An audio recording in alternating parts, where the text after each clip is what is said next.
Hi there, Sheryl here. Today is an extremely special day. I am so grateful to be here with Natasha Engan, Senior Vice President of Global Sales at Deltek. Natasha, thank you for taking a few moments out of your extremely busy schedule. Sheryl, thank you so much for having me today. I'm really excited to speak with you. The work that you're doing with the Zone Lab is so important and inspiring to so many women. Thank you so much. And I can't wait to hear about your story and how you got to where you are today, as well as all of your amazing work at IBM and before. But before we jump in and you start sharing some of these gold nuggets of wisdom, I was wondering if you could share a little bit about earlier in your life and what inspired you to greatness as a young person. Well, compared to me, you still are young, but as a younger person, what inspired you to greatness? Or on the flip side, did you have any hardship that you just decided you were just going to push through? I mean, where does your story begin? Wow, that's a loaded question. Where does my story begin? Well, first off, I feel like I was pretty lucky. I grew up in rural Minnesota in a small town of about 10,000 people. And as my kids say, in the middle of nowhere, because my parents still live out in the middle of nowhere, Minnesota. But I had, I think I did not have a hardship so much as I had a role model and somebody that I really looked up to. I remember from when I was a young child, my aunt was worked at Target, and she was a toy buyer. And I was a young child, she had access to every toy that you saw on TV and all the cartoons and everything. And so I'd go visit her in Minneapolis and go to her office, and they had this closet, and it had every toy you ever saw on TV, and you could go play with it. And I used to be able to take samples out of there occasionally, and it was pretty exciting. But going back to when I was 8, 9 years old and she was a toy buyer and I was visiting her, I spent a lot of special time with her.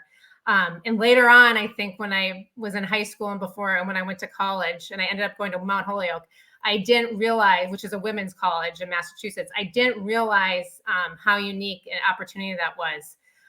She was the first woman buyer at Target. She was the first woman divisional. At one point, she ran half the store, half the goods in the store. She was the buyer and merchandising leader for. So, and she told me a number of stories where she never had any kids. She really dedicated herself to her career. And it was hard for women at that time to really get ahead. And you got to understand that she started at Target. And it was like 6 stores and it was owned by Dayton Hudson. So she was there and she started as a secretary right out of college for the CEO, and then went into the junior development program, merchandising program, and then worked her way up, to be reporting to the C-suite when she retired. But she had an amazing run, and she was really an inspiration for me because I grew up in a small town in Minnesota, and I didn't have a lot of other people in my life. My parents both grew up in dairy farms, and so she was kind of this anomaly out there for me to kind of look up to and see this exciting life. She went to Asia, traveled all over the world professionally, and did a lot of amazing things. That is incredible. And what a thrill to be a kid, and your eyes must have popped out of your head. It was all about the toys. When I was young, it was all about the toys, though. And as I got older, I was like, wow, this woman is an amazing role model for me. And I often went to her for advice and counsel. And she became my first mentor before I even realized what a mentor was. Yeah, and I just want to pause for a second on that, because obviously we're going to be talking about leadership and the importance of mentorship.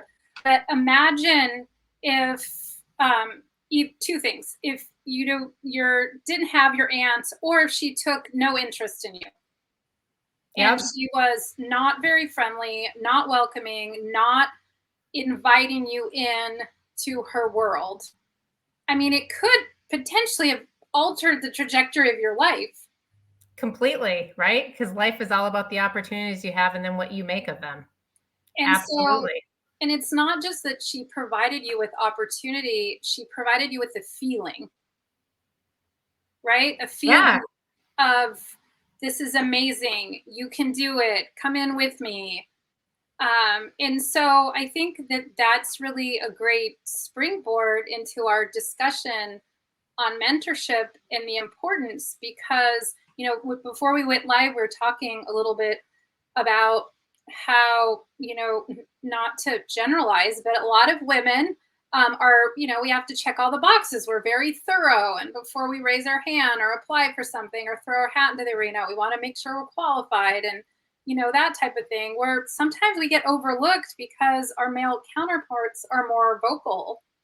And, we talked a little bit about the possibility of it being cultural indoctrinations of how we were raised or what we witnessed in our, our mothers, our grandmothers. And so, what do you think is most important on two sides of this? One is when you're seeking out a mentor, if you're an emerging leader, or if you are a mentor, how can you be most effective? So first off, if I think you're seeking out of a mentor, I would really recommend you just take the initiative to reach out to someone that you admire and that you want to be like, or you want to learn from them. No one has a perfect path. And so I think first off, you've got to not be afraid to ask for help or ask someone to share their wisdom with you. And mentor relationships actually go two ways. It's not just about the mentor helping the mentee. The mentee is actually providing a lot of education and learning opportunities to the mentor. And that's a really important point because a lot of times mentors, they've been around for a while, and a lot of times there's fresh eyes if you're a mentee. So I just want to really spotlight what Natasha said is don't be afraid to share insights, thoughts, ideas, and that type of thing. And I think you have a pretty interesting story where you're not just telling us what to do, but you really walk the walk. Do you want to share that? Sure. I personally mentor a lot of women and men, by the way. But I co-founded Women at Deltek when I joined Deltek about 5.5 years ago. And prior to that, I had spent about 11 years at IBM, and I was I was the exec sponsor for Women in Security. And then before that, I was involved in Super Women's, which was the software group, women's group. So had a lot of opportunity to be in women's organizations that supported and absolutely helped women find mentors, no matter what level you were within that organization. And I think it's super important that we help each other. I always say there's two types of women I've come across in my career. Ones that look at you as a competitor and don't want to help you. They want to squash you and blow out your light, I'd like to say. And others that want to lift you up because they think there's room at the table for everybody and really want to help create a lot more female leaders and leaders. Yeah. And so one of the things that we do at Women at Deltek today is we have typically every other month we hold a session. We actually had a session today all around, how do you think about how you show up, body language. One of the things that came in is executive presence was something we talked about. And you can have executive presence even as an individual contributor. It's about how you show up and how you show up, on Zoom or virtually or face-to-face, as a lot of folks are getting back in the office or going to events and going to conferences. And just, taking hints from like Amy Cuddy and her TED Talk, where you're like having the winning pose and, going through those steps to leverage the power positions. Women a lot of times don't do that. We like to make ourselves small and meager rather than sitting up straight and being open and being more confident. So I think that's a great opportunity as well. So, it's just important to interact and support each other as women, and mentoring is a key way to do that. Yeah, 100%. And it's really seeking out and finding people that are like that. And if, you're listening, thinking about, well, how can I add one more person to that, to that mentor, even thinking of creating a mentoring circle or something like that. And if you think about, to your point, a lot of the research that Amy Cuddy did, is out in nature. If you look about, for example, a gorilla, when a gorilla is owning his or her territory, they're very big, with their arms really way high up in the air. And they're not cowering. When you're closed, if you're out in nature, it means that you're basically ready to be hunted. And so I think that is so important. And it really starts with mindset. Am I worthy of this position? Do I deserve it?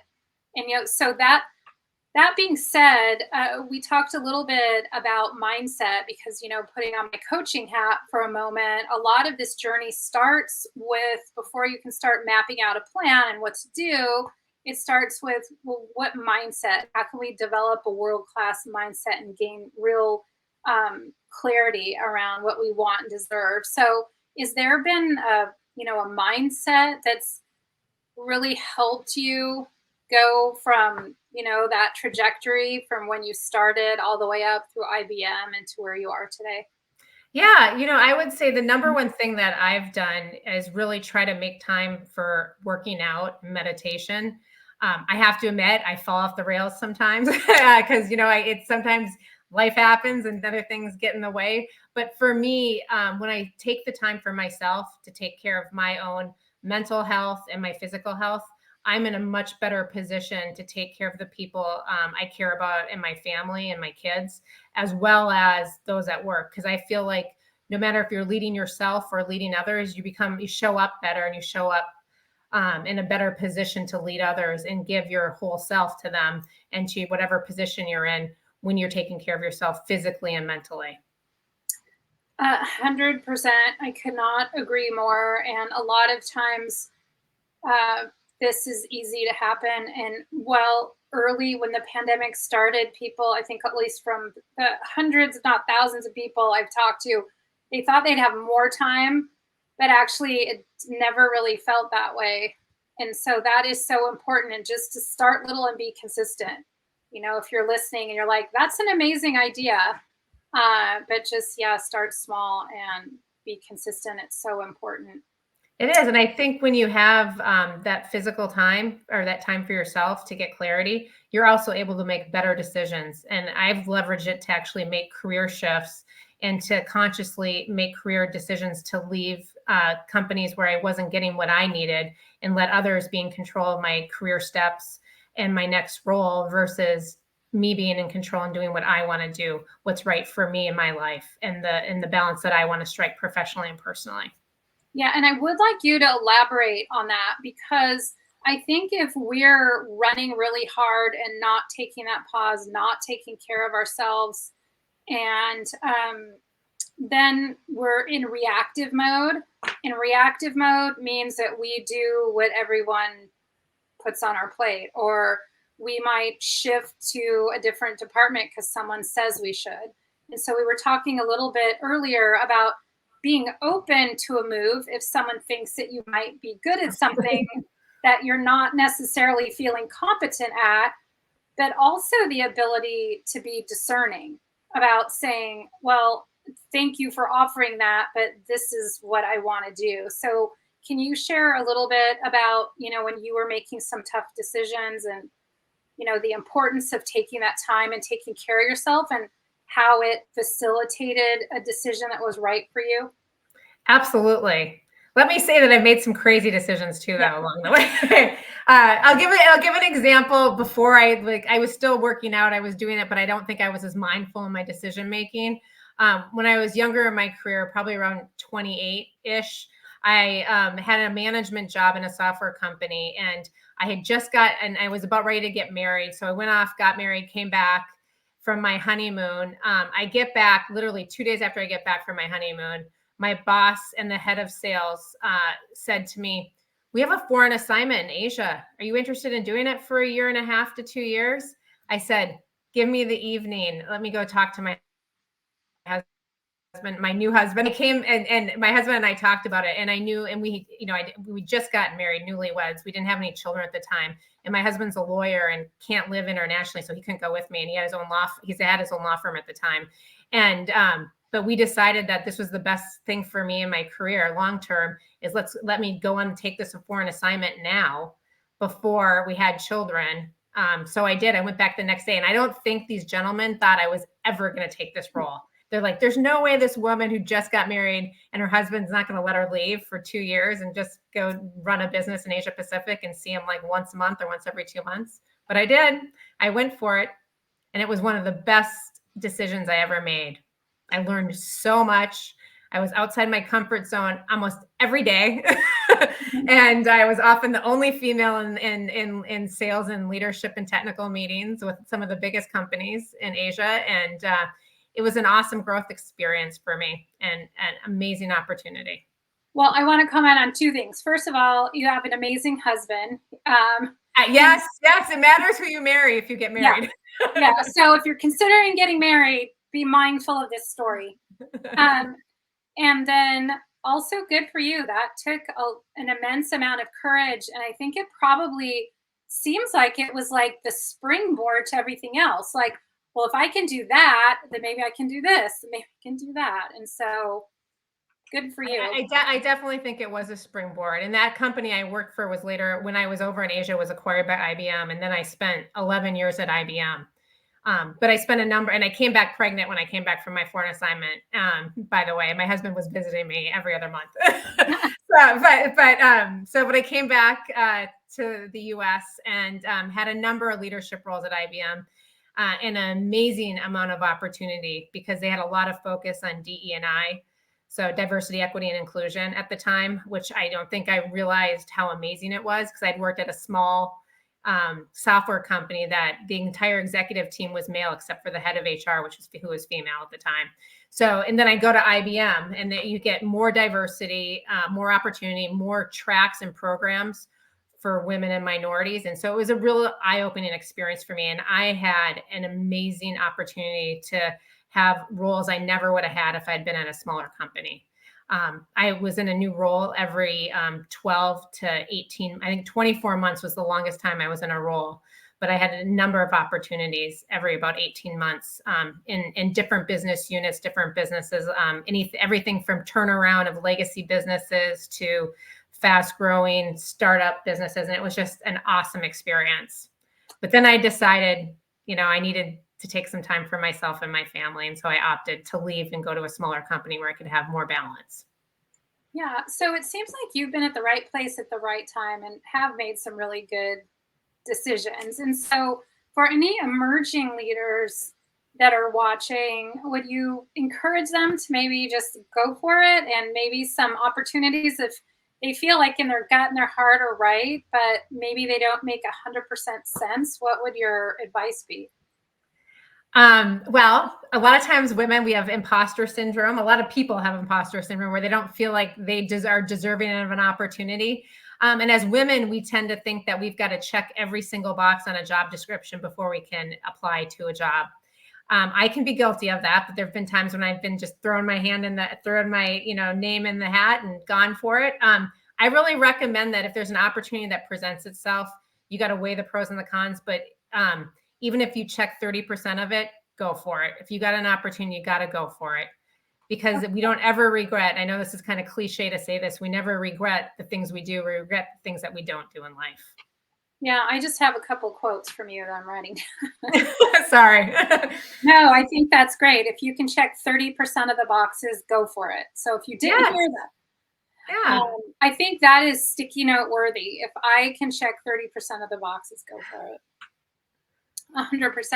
Well, for those listening, either live or, that are going to be listening after the fact or reading or listening to, what is a call to action? A lot of these things seem super impactful and really transformative, but if you have someone watching, what is something that you would encourage them to go do? I would encourage everyone out there to lead from where you're at.